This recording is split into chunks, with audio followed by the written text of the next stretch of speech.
Professor Rodrigo? Bom dia, tudo Bom dia, bem? professor. Tudo certo?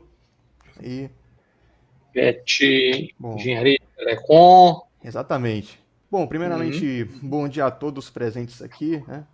Professor Rodrigo, seja muito bem-vindo ao nosso projeto de entrevistas do PET. Esse projeto que tem como objetivo trazer profissionais da área de telecomunicações, né? Principalmente os docentes do curso, né? Com o objetivo de justamente trazer trajetórias acadêmicas e experiências profissionais que cada um acabou trilhando, né?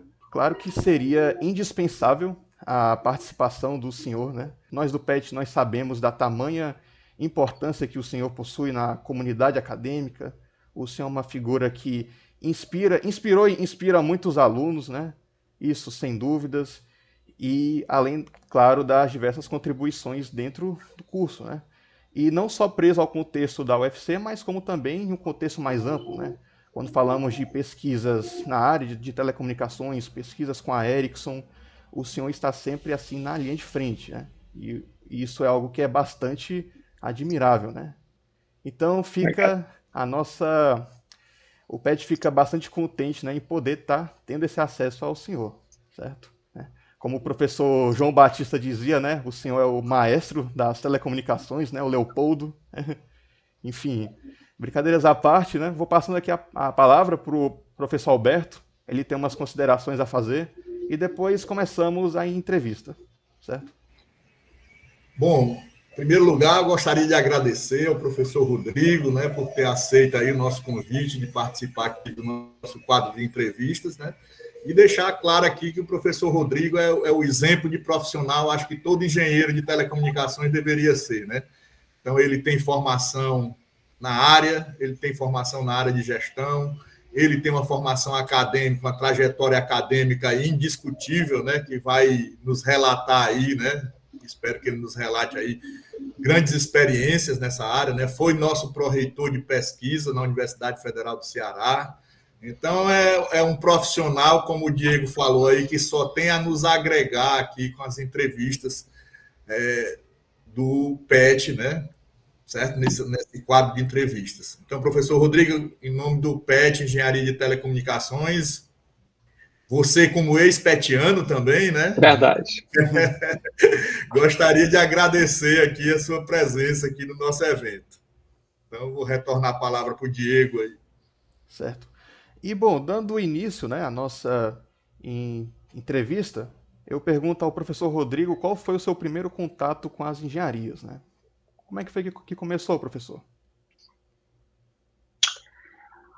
Olha, eu sou filho de engenheiro, né? Meu pai foi um engenheiro civil, empresário da área de construção civil.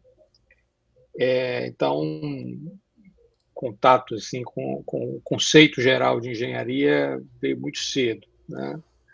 Acompanhando, percebendo e observando a trajetória profissional do meu pai. No entanto, eu não me identifiquei com a engenharia civil, em particular, né? Eu também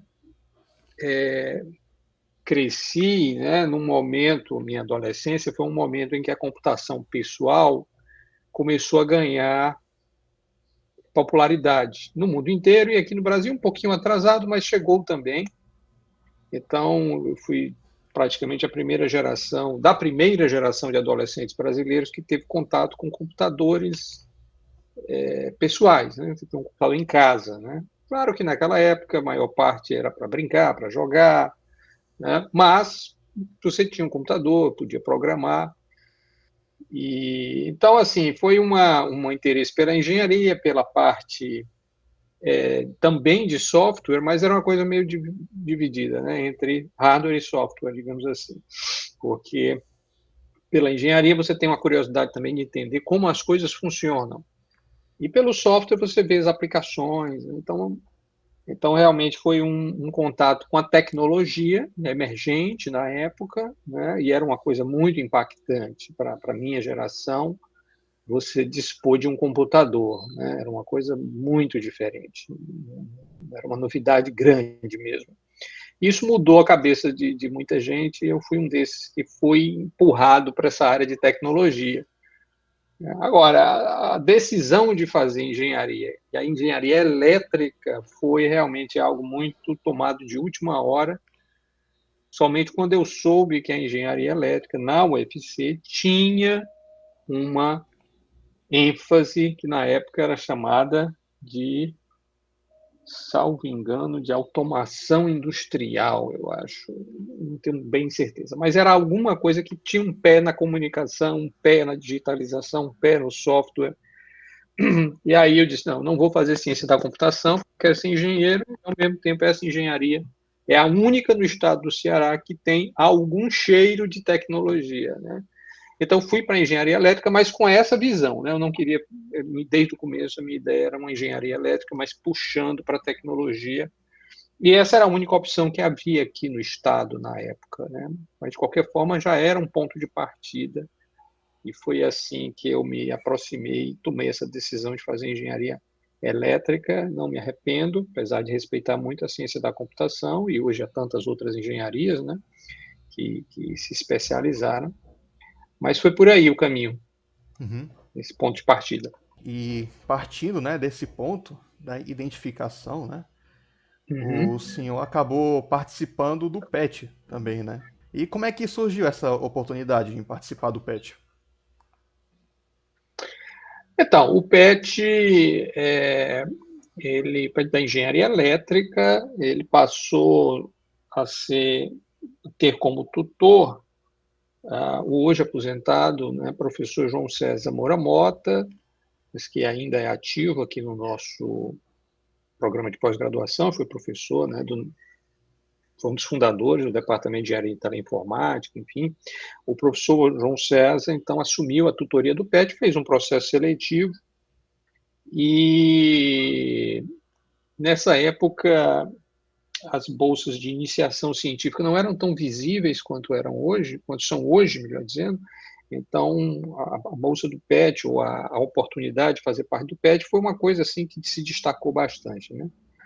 Eu fiz o processo seletivo, não sabia bem o que era, mas ficou claro que era uma oportunidade de fazer uma coisa que eu já gostava de estudar e gostava de me aprofundar, né, nas matérias, em todas as matérias, todas as disciplinas, né, do curso de graduação, era algo que realmente para mim era muito natural. Então, Uhum. surgiu, e foi uma experiência muito interessante, né, uma experiência de oportunidade de aprofundar os estudos com um tutor, direcionou, então, essa vocação do interesse, e aí coincidiu, né, porque o professor João César foi um dos primeiros professores do nosso departamento a ter digamos assim, uma, uma vocação, né, para telecomunicações. Então, telecomunicações não era bem uma primeira visão que eu tinha na época, como aluno, até porque não era um tema muito visível na engenharia elétrica. Mas o professor João César trouxe, ele fez doutorado nessa área, incentivou um grupo de estudantes que fez esse processo seletivo a se interessar pela área, né? E aí foi meu contemporâneo bem nesse início, o professor Rubens, né? Os dois, o professor Rubens e eu entramos juntos no PET, na tutoria do professor João César. E Uhum. aí foi uma oportunidade, de um lado, de aprofundar os estudos, e de outro, de ter essa experiência mais de grupo, né? De alunos, e algumas atividades de extensão, né? Cursos que a gente oferecia, acredito que de forma parecida com o que vocês fazem hoje,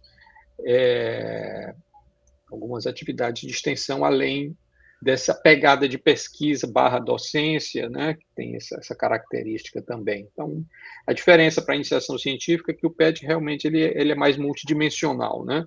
Ele dá uma visão mais ampla de várias possibilidades de atuação acadêmica. Então, complementa muito bem a formação dos estudantes. É um programa de muito sucesso, e vocês que estão fazendo parte aí estão tendo a chance de dar sequência a essa tradição. Uhum. Sim, sim. E foi nesse contexto do PET, né, como o senhor falou, juntamente ao professor João César, que surgiu esse contato com a engenharia de de telecomunicações, acredito, né? Esse contato que posteriormente levou o senhor a fundar o grupo de pesquisa em telecomunicações sem fio, né? O GTEL. Né? E como é que foi esse processo de fundar o GTEL? Quais os seus desafios mais notáveis, enfim?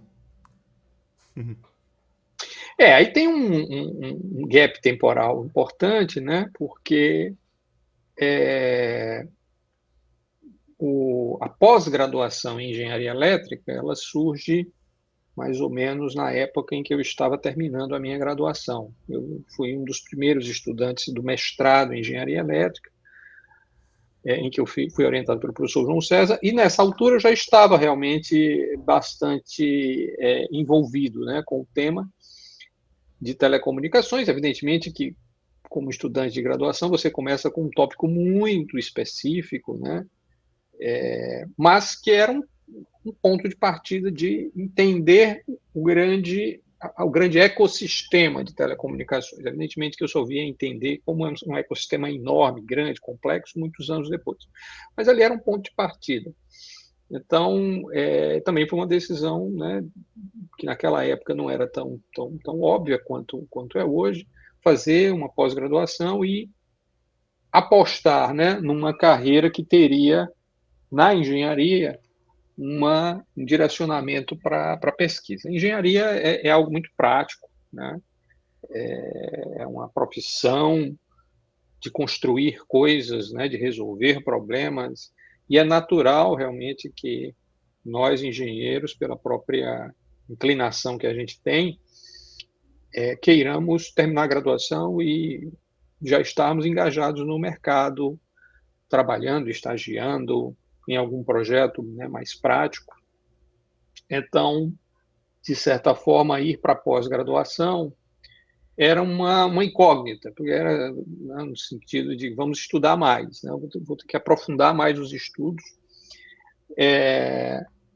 mas era algo também natural, porque eu gosto de estudar, gosto de aprofundar, né? Então, essa foi a grande decisão de carreira, né, que tomei, e aí fiz o mestrado na UFC, depois o doutorado na Unicamp. E a ida para a Unicamp, Campinas é um polo tecnológico, já na época muito avançado, né? E lá, na Unicamp, eu tive a oportunidade realmente de entrar em contato com isso que eu comentei há pouco, ou seja, com indústrias, né?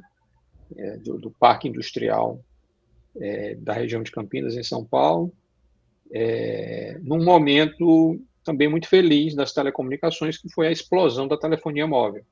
Eu fiz o meu doutorado no momento em que a telefonia móvel explodiu no mundo, né? Se transformou num super negócio, se popularizou, se espalhou, né? Deixou de ser uma tecnologia de nicho, passou a ser uma tecnologia massificada, e essa massificação da telefonia móvel trouxe uma série de desafios de engenharia, porque não havia sido pensada inicialmente para ser uma tecnologia de massa, era uma tecnologia de nicho, e se transformou nesse mega negócio que a gente conhece hoje. Começou lá no final dos anos 90, né, na década de 1990, e eu estava na Unicamp nesse momento, e isso foi muito bom, né, porque eu tive, por exemplo, eu participei de um projeto com a Motorola, né, através da Unicamp.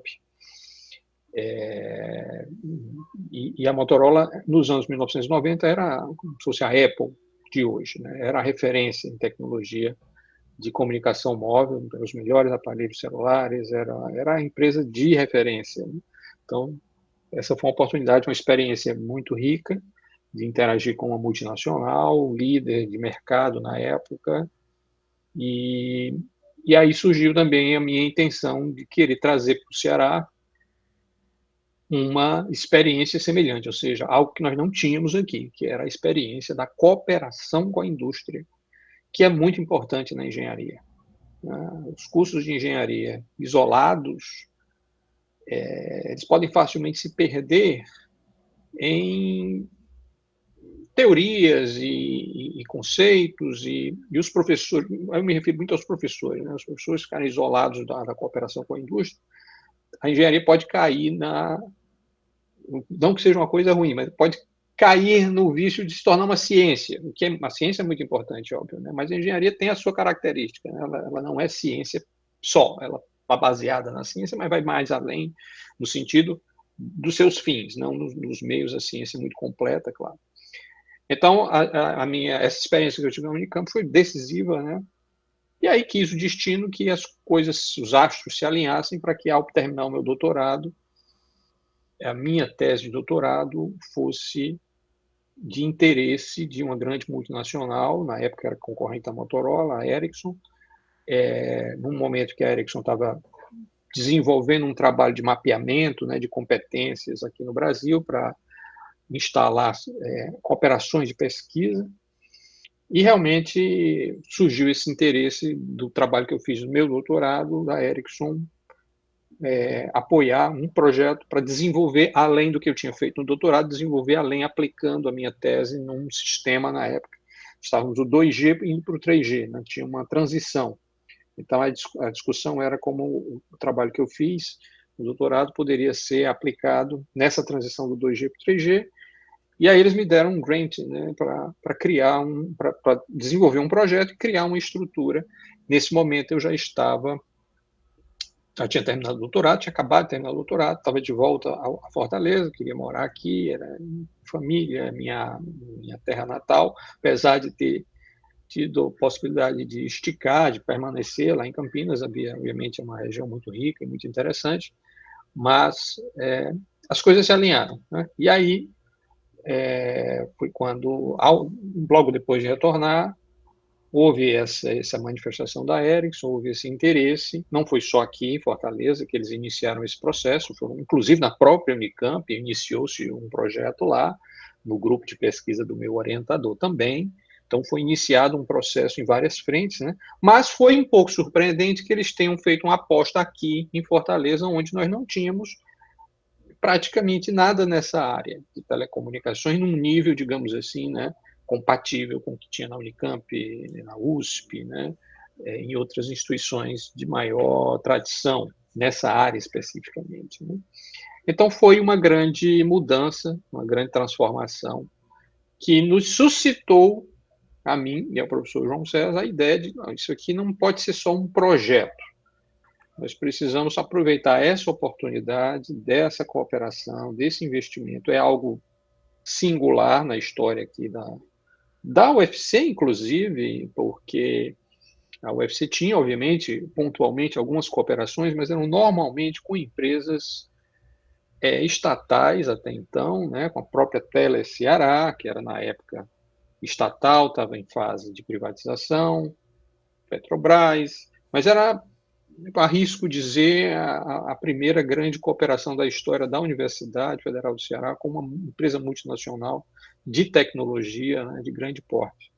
Então, surgiu a ideia, vamos criar um grupo de pesquisa, porque vamos apostar que isso aqui vai ser algo que vai florescer, né, que vai se desenvolver, vai muito além de um projeto isolado, mas vai se transformar em algo maior, que vai agregar pessoas, outros projetos futuros e se consolidar.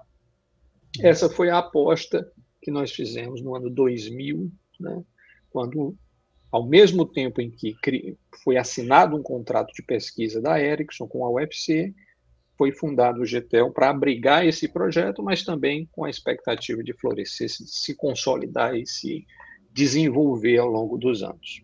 Uhum. Excelente, professor.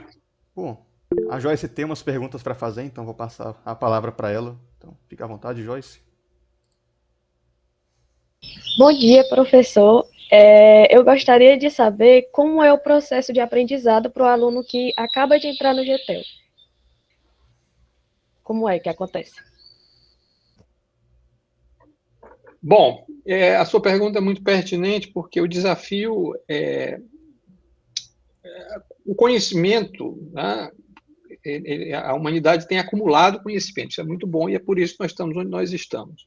Para nós, professores, isso se reveste num desafio, né, do que selecionar, de como organizar esse corpo de conhecimentos.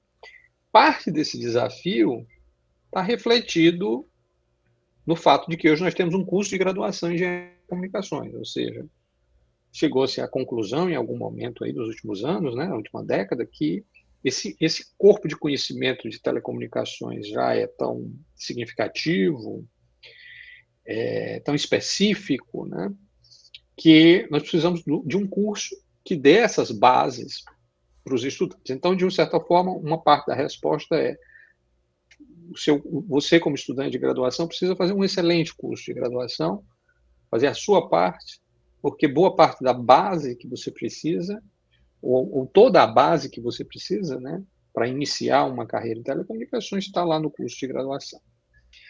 Então, nós, no GTEL, nos beneficiamos nesse sentido, né? A gente não precisa reinventar a roda, muita coisa, felizmente, hoje o curso de graduação vai agregar a vocês. É importante vocês entenderem que o curso ele foi pensado de uma forma a cobrir essa base, inclusive com ferramentas computacionais, matemáticas, estatísticas, né? que às vezes podem parecer a um primeiro momento, a um primeiro olhar do aluno como algo um pouco solto, né? Assim, é uma ferramenta, mas essas ferramentas elas estão lá porque elas são úteis em problemas práticos de telecomunicações, né? Então, o aluno que ingressa no GTEL precisa gostar de estudar, né, ser curioso, quer dizer, ter essa vocação, né, da curiosidade acadêmica mesmo, né? E aí a gente tem um programa interno de formação que vai complementar a graduação e em outros aspectos vai acelerar também, ou seja, como o nosso foco é telecomunicações sem fio, então isso já é um recorte dentro da grande área de telecom, né? É uma área muito importante, obviamente, dentro de telecomunicações, o que envolve a comunicação móvel, né, e sem fio. Então, a gente parte dessa base que o curso de graduação vai dar, puxa alguns conteúdos lá da frente, a gente traz um pouco mais para o início, né, principalmente nesses tópicos ligados à comunicação móvel, e acrescenta mais algumas ferramentas matemáticas, estatísticas, computacionais, para que o estudante de graduação, quando ele ingressa no GT, eu estou falando aqui mais dos estudantes de graduação, né? Eles possam rapidamente, eu estou falando em um ano e meio, em que ele faz esse programa, né, interno lá no grupo, ele possa estar contribuindo com algum projeto, participando de algum projeto, né? Portanto, esse processo ele é muito guiado por nós, mas é muito do interesse, da disponibilidade e da dedicação do próprio estudante. O processo é bem autoexplicativo, tem exercícios, tem leituras, tem simulações computacionais, né?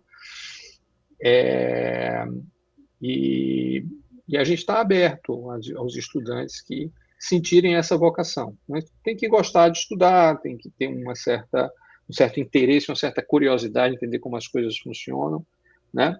Esse começo ele realmente requer bastante concentração e tempo de dedicação a essas leituras, esses exercícios, né, adicionais. É como se você estivesse treinando para o dia do jogo, né? Então para você entrar em campo e jogar, que seria o momento de participar de um projeto, né? Você tem antes que chegar num certo nível, né? Obviamente, um estudante que termina a graduação, ele está em condições de iniciar um mestrado e contribuir, né? Mas o que a gente tem feito nos últimos anos também é dar oportunidades para os estudantes de graduação, começando mais cedo, inclusive. Então, hoje a gente tem estudantes de terceiro semestre, né, que já estão nesse programa, até de segundo semestre já ingressaram no GTEL, iniciando esse programa, para ir lá para o quarto semestre, quinto, ele já está com possibilidades de participar de um projeto, de contribuir com algum projeto.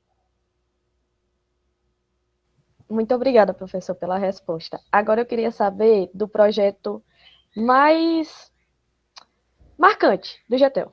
Qual foi? Para o senhor. Bom, são muitos projetos, né? E são como filhos, né? Se você perguntar para o pai, para a mãe, qual é o seu filho favorito, você pode até ter, mas é difícil você expor isso, né? Inclusive porque tem diferentes possibilidades. Eu vou dar um exemplo de um projeto atual, mas sem forma alguma. Vou dar 2 exemplos, né? Então, eu diria que o primeiro projeto com a Ericsson, que a gente chama, foi o UFC 01, hoje nós estamos no UFC 51, né? Então, o UFC 01, primeiro projeto da Ericsson, no ano 2000, obviamente tem uma característica pessoal para mim, fundamental, porque foi o projeto que fundou o GTEL, foi o projeto em que eu recrutei, inclusive, alguns alunos brilhantes que hoje são professores, o professor Yuri Silva, o professor Tarcísio Maciel, o professor André Ferrer, né, Lima Ferrer de Almeida, o professor Walter Freitas Cruz, eram alunos, né, nessa época, e a gente recrutou para participar dessa primeira leva, ou o primeiro ou o segundo projeto da Ericsson. Então, assim, foi um projeto importante, porque era um momento de consolidação, né? E a gente conseguiu desenvolver resultados que impactaram a Ericsson a ponto dela se interessar em renovar esse primeiro projeto, e a partir daí, né, esses projetos foram sendo uma sequência, né, sucessiva. Então, de um ponto de vista de impacto local e mesmo nacional, e na UFC, esse primeiro projeto da Ericsson, que estava, como eu disse, né, eram tecnologias para migração dos sistemas 2G para 3G, que era o primeiro sistema em 3G, o primeiro sistema que se tinha uma noção de internet móvel, né? Então tinha muito essa coisa também do acesso à internet via telefones móveis na época. Então esse projeto tem que ser destacado. E aí eu dou, pegando um atual, né, um projeto atual que aí é uma participação mais pessoal minha, num projeto de inclusão digital,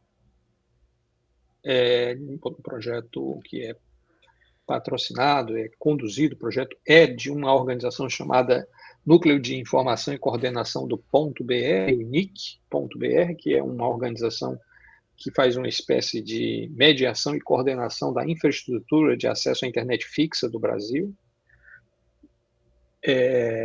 E nesse projeto nós estamos investigando o uso, a verificação da existência de canais de televisão que são ociosos, principalmente nas regiões remotas, rurais e distantes das grandes capitais. Então, vocês sabem, o espectro de TV vai do canal 14 ao 51.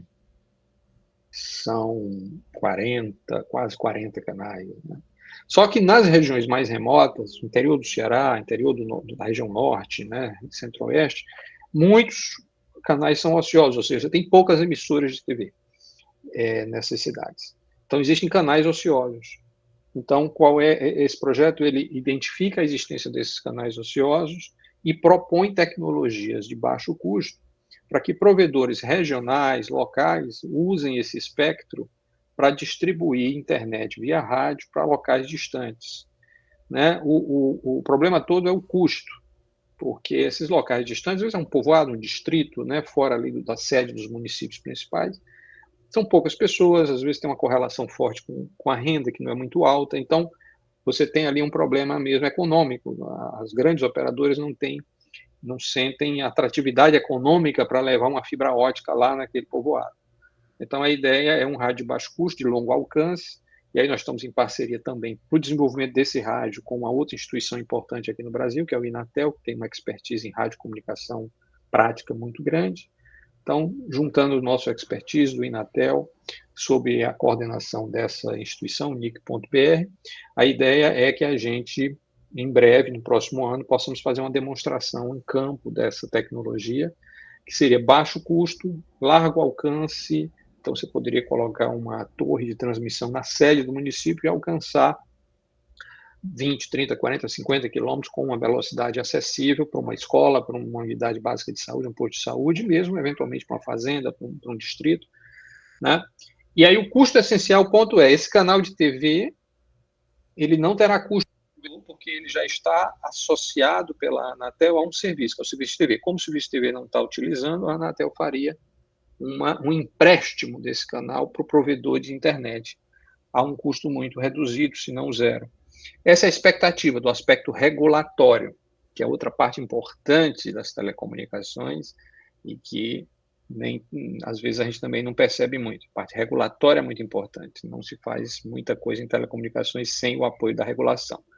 Então, tem também esse pé regulatório, tecnologia, regulação e aspectos econômicos. Eu acho que a sua pergunta acabou sendo interessante, porque a engenharia, na essência, é isso, né? Você vai ter... A tecnologia é muito bom, mas precisa estar aliado a uma equação econômica que viabiliza essa tecnologia, para ela ser adotada, para ela ser comprada, para ela poder atrair empresas que fabriquem, que comercializem. E no caso de telecom, mas quase todas as engenharias têm isso, né? Existe um órgão regulador, né? No nosso caso, mais, né? A regulação é pesada, que organiza, que no caso do espectro de eletromagnético é fundamental, né? Tem uma regulação por conta da interferência que o uso indiscriminado do espectro gera. Então, esses elementos coordenados entre si que formam a engenharia de telecomunicações. Isoladamente, todos podem ser interessantes, mas para ter um impacto prático, você vai precisar realmente, né, alinhar esses elementos todos, e esse projeto que nós estamos desenvolvendo, ele tem, por esse aspecto de ser um projeto que coordena várias esferas da engenharia de telecomunicações, é um projeto bastante interessante. Professor, de fato é um projeto bem legal, né?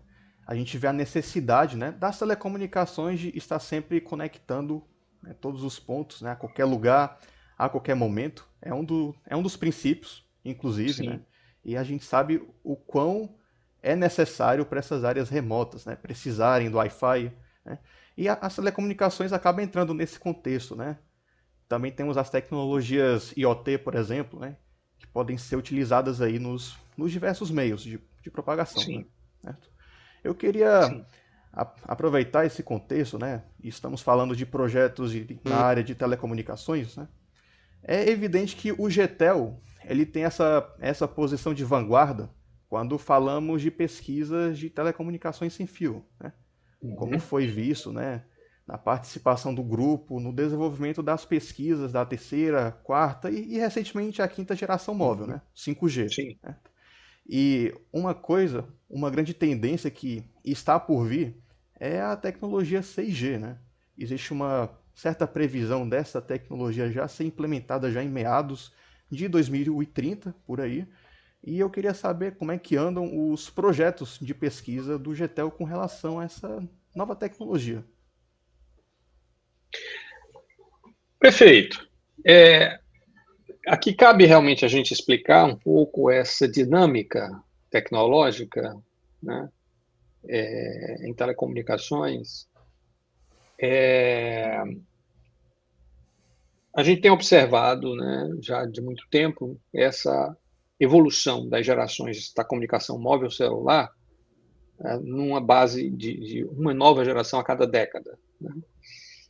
Isso tem acontecido, grosso modo, né, seguindo essa sequência. Tem duas visões. Tem uma visão que acha que é muito lenta essa evolução e outra que acha que é muito rápida. É uma coisa meio dissonante. Os que acham muito lento olham um pouco, talvez, para a indústria de computadores mas a Apple lança todo ano, tem novos produtos, novas versões do sistema operacional, né? Enfim, olha para um certo ritmo acelerado, né, de lançamentos, né, de modelos de smartphone e tal. E se pergunta por que a tecnologia de infraestrutura, e é importante a gente fazer essa distinção, né, a infraestrutura de telecomunicações, de comunicação móvel celular, leva uma década para... Né? E tem outros, obviamente, que acham, mas como é que você está ainda discutindo a implantação do 5G, mal começou e já está olhando para o 6G? Né? Então, são duas visões que não se alinham. E as duas têm... as percepções dessas visões estão corretas, de fato. Poderia ser mais rápido, mas, ao mesmo tempo, se for mais rápido, você vai esbarrar em alguns aspectos, e aí entra a regulação, de novo. Então, é importante entender que nossa indústria é uma indústria regulada. Então, a primeira dificuldade que você vai encontrar é espectro. Você precisa de espectro de radiofrequência para uma nova geração, normalmente, né? Você quer manter as gerações anteriores, pelo menos a última, e lança uma nova geração e elas vão coexistir durante muito tempo. É uma migração suave e gradual. Ninguém desliga um sistema que acabou de ser inventado, que acabou de ser... Houve um investimento muito grande, então 5G agora nós estamos em vários países, aqui no Brasil também, num processo ainda de implantação. Né? As últimas estatísticas mostram aí que hoje o tráfego móvel, o 5G no Brasil, o tráfego do 5G ainda é algo como 30% do total. Então não chegou nem à metade ainda do tráfego de comunicação móvel celular. 5G ainda não é nem metade do total. A maioria ainda é 4G e algo ainda de 3G também. Então, esse é um processo. Esse processo vai se concluir, se você tem a maior parte do tráfego 5G, nos próximos anos, provavelmente próximo já desse momento em que o 6G vai estar sendo lançado. Então, é como ondas, né? Tem uma onda do 5G, que ela tem o seu pico, depois ela vai estabilizar quando surge a onda do 6G, e assim tem sido nas últimas gerações. Então, é preciso começar a discutir a geração seguinte, realmente, alguns anos antes, porque você precisa conceber, você precisa ver o que é que ela traz de novo, de diferente, de melhor, as lições aprendidas na geração atual que podem ser melhoradas. Tem a discussão regulatória, que é preciso encontrar bandas de frequência para essa nova geração. Então, isso leva tempo mesmo, né? Lembrando que as telecomunicações têm outro aspecto muito importante, que é o da padronização.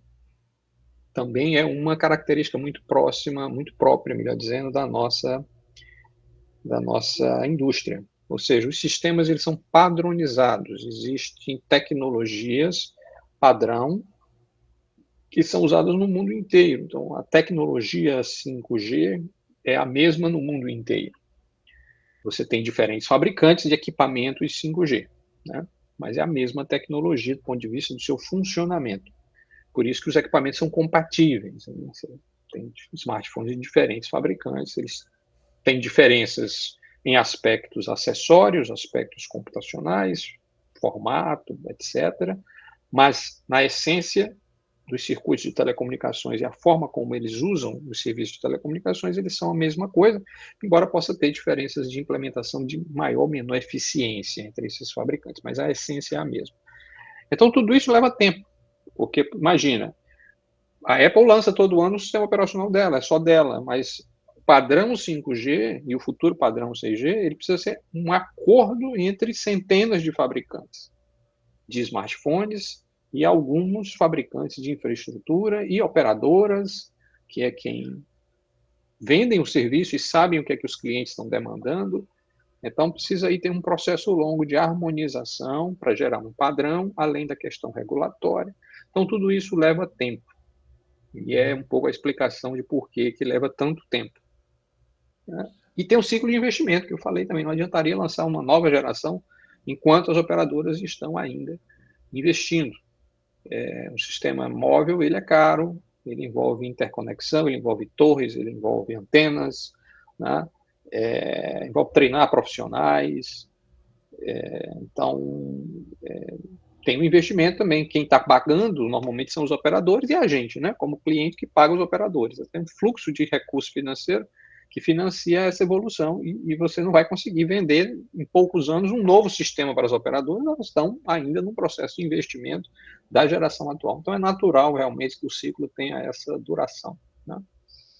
Tá? E aí o GTEL, como é um grupo de pesquisa, a nossa principal atividade é, de fato, a próxima geração. Hoje, o 5G ele é do domínio maior das operadoras, ou seja, as operadoras estão implantando a tecnologia, ainda fazendo melhorias e otimizações pontuais. Mas, como um grupo de pesquisa, nós temos que olhar para a geração seguinte, que é onde nós temos a oportunidade de propor melhorias no 5G, ou inovações, ou novas funções, né? Que o 5G não foi preparado, não foi pensado para isso, apesar de ser um sistema muito complexo, né? Então, aqui no GTO, nós estamos realmente, hoje, olhando para esse futuro de 3, 4, 5, 6 anos à frente, final dessa década, né? E ajudando, juntamente com a nossa maior patrocinadora, que continua sendo a Ericsson, a definir algumas características do 6G e fazer algumas pesquisas que validem essas características, que mostrem que benefícios essas características podem trazer. E por isso que tem essa percepção, né? Mas nós, como grupo de pesquisa, precisamos estar realmente olhando esse próximo passo. E aí tem toda uma discussão sobre 6G que eu acho que a gente pode, se você tiver interesse, depois a gente pode fazer uma palestra sobre 6G. O que será o 6G? Está em discussão, tem várias aplicações candidatas interessantes, né? Mas é um processo que ainda está em ampla discussão. Bom dia, professor. É um prazer receber o senhor aqui hoje. Seja muito bem-vindo. Obrigado. Eu queria saber um pouco como surgiu a iniciativa em ministrar as disciplinas de gestão e introdução à engenharia para o senhor. Muito boa pergunta. Eu acabei falando de algumas esferas, né, da engenharia. A engenharia como tecnologia, a engenharia como economia, a engenharia como regulação, né? Podemos acrescentar mais um balão aí nessa discussão de engenharia, que é a gestão, a engenharia como gestão, né? Isso, vocês, estudantes, hoje têm essa facilidade de ter essa percepção e de ter realmente disciplinas, inclusive, de gestão no nosso curso de graduação. Eu não tive esse privilégio, então eu fui descobrir a importância da gestão, particularmente da gestão de projetos, mais recentemente da gestão de inovação, gestão de serviços, muito depois, com a minha própria experiência e a necessidade de ter conhecimento de gestão para, por exemplo, gerir projetos. Então, no meu caso, foi algo muito natural, mas, ao mesmo tempo, como eu disse, eu não tinha essas ferramentas, né? Então, eu comecei a gerenciar projetos no GTEL, a partir dessa cooperação com a Ericsson. Os projetos cresceram em tamanho, cresceram em complexidade, número de pessoas, entregas, escopo, e, de repente, eu senti falta de ferramentas, de conhecimento, de treinamento, né, nessa área para cumprir esse papel de gestão com mais profissionalismo, sem tanta improvisação. Então, foi uma necessidade, mas uma necessidade que gerou também essa empatia com os estudantes. E eu pensei, então, a importância de que seria muito importante para os estudantes se no curso de graduação eles tivessem o que eu não tive, contato com essas disciplinas, para abrir os olhos, mesmo que não seja um aprofundamento muito grande, mas é uma introdução, dá ali uma noção da importância de agregar essas competências na formação dos estudantes. Então, já no curso de engenharia de teleinformática, que foi criado aí, acho que 2004, 2005, o primeiro curso de graduação do DETI, né, nós já tínhamos uma disciplina de gestão de projetos, e aí eu realmente comecei, nos anos seguintes, a ministrar essa disciplina, eventualmente se transformou também num assunto que eu estudei com alguma profundidade, escrevi um livro a respeito, com parceria com o professor Jarbas Silveira, também do DETI, né? Então, em princípio é isso, foi perceber a importância desse tipo de conhecimento e a lacuna que havia e que, de alguma forma, continua havendo na maior parte dos cursos de engenharia, mas que nos cursos do DETI a gente, de certa forma, já tem sanado. O professor Alberto também ministra essa disciplina hoje em dia, também tem certificação nessa área, assim como o professor Jarbas e alguns outros professores, né, que também tiveram, assim como eu, a experiência, né, de gestão. Então, eu acho que isso aí foi um ganho para os estudantes, e muitos estudantes, depois que eu encontro já formados, me agradecem muito essa formação de gestão, que foi muito importante para a sequência de carreira deles. E quanto à introdução à engenharia, foi um convite da coordenação do curso há alguns anos, né? Acho que muito na linha do que vocês estão fazendo hoje aqui, procurando dar uma oportunidade para que eu compartilhasse a minha experiência com os estudantes recém-ingressos, discutindo todas essas questões que a gente está conversando aqui, dando essa visão mais ampla possível, né, da grande área de telecomunicações, para que eles, inclusive, no comecinho do curso, possam ter essa noção ampla e, dentro dessa noção ampla, se encontrar também, né, em diferentes perfis de atuação. Tem sido uma experiência muito rica, muito interessante, quero crer que para os estudantes também, né? E, então, assim, realmente são disciplinas que não estão no core tecnológico da minha formação. Hoje tem excelentes professores que eu ajudei a formar também no GTEL, que, por exemplo, ministram muito bem comunicações móveis 1, comunicações móveis 2, laboratório de comunicações móveis, enfim. Então, de alguma forma, isso está muito bem entregue, né? Nesses últimos anos, eu pude, ao mesmo tempo, então, contribuir nessas outras dimensões de formação profissional dos estudantes. Certo. E agora, por último, para finalizar, qual o conselho que o senhor dá aos alunos do curso, né, para ter uma formação assim de excelência que o senhor considera? Bom, fundamentalmente, quer dizer, os conselhos não são muito originais, né? Quer dizer, a dedicação ao curso de graduação, levando o curso a sério, né, como eu disse há pouco, quer dizer, entendendo que ali tem uma lógica de formação, inclusive das ferramentas, que em algum momento podem parecer ferramentas um pouco soltas, né? Todas são ferramentas que serão úteis em algum grau, em alguma dimensão da sua atuação, e na pior das hipóteses serão ferramentas que irão ajudar você a ficar um problem solver, né, como a gente diz em inglês, alguém que sabe resolver problemas de uma maneira mais eficaz. Então, dedicar-se ao plano de estudos do curso de graduação, à grade de disciplinas, né, e buscar explorar as múltiplas oportunidades que a universidade pública oferece, que às vezes os estudantes parecem não perceber, que é um grande privilégio estar na universidade pública, que tem um corpo docente muito qualificado, que hoje, né, 2024, depois de todos esses anos de crescimento, particularmente do nosso departamento, tem inúmeras oportunidades de engajamento em projetos, em formações complementares, em experiências no Brasil, fora do Brasil. Assim, realmente o estudante precisa ter essa consciência de que ele está num ambiente em que múltiplas oportunidades estão à disposição. E a única coisa que não é uma opção é ele não buscar a excelência, não buscar perseguir essas oportunidades, se engajar em alguma delas e complementar a sua formação, partindo dessa primeira camada que eu falei, um curso de graduação sólido, bem feito, bem seguro, e aí acrescentar essas formações, seja na pesquisa, seja na formação em direção à docência, seja hoje também na dimensão da inovação, que é muito importante, ou na extensão.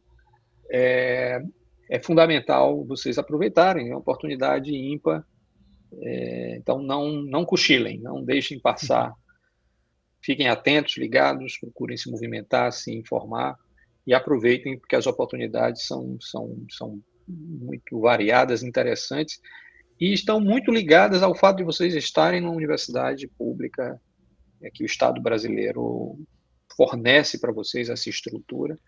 Não é perfeita, claro, nós sabemos disso, mas eu diria que para os cursos de engenharia, em particular, na UFC, há muitas oportunidades interessantes. Então, está muito com vocês fazer o melhor uso possível e construir uma carreira de sucesso.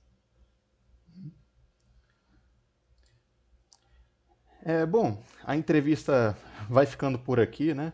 Eu vi que temos alguns minutinhos restantes, então vamos ficando por aqui. Gostaria de agradecer mais uma vez ao professor Rodrigo pela disposição. É um projeto muito interessante, né? Que tem justamente esse objetivo de direcionar os alunos que estão no curso, né? Vimos ao decorrer daqui muitas temáticas legais e tudo que foi mencionado aqui é extremamente válido, né? E, além disso, é um projeto que a tendência é se expandir cada vez mais, né? O professor Rodrigo, por exemplo, deu a ideia de fazer uma apresentação sobre o 6G, Uma ideia que estamos tendo é sobre a mesa redonda também, que é reunir vários professores e discutir sobre alguma inovação. Isso também é bastante válido e é isso, né? Em breve Legal. poderemos estar aí organizando futuros eventos, né? No mais fica aqui o meu agradecimento, né, professor, à equipe. E no mais é isso. Nos vemos em breve, pessoal. Até. Tá bom. Parabéns a todos aí, bom trabalho. Até a Obrigado. próxima.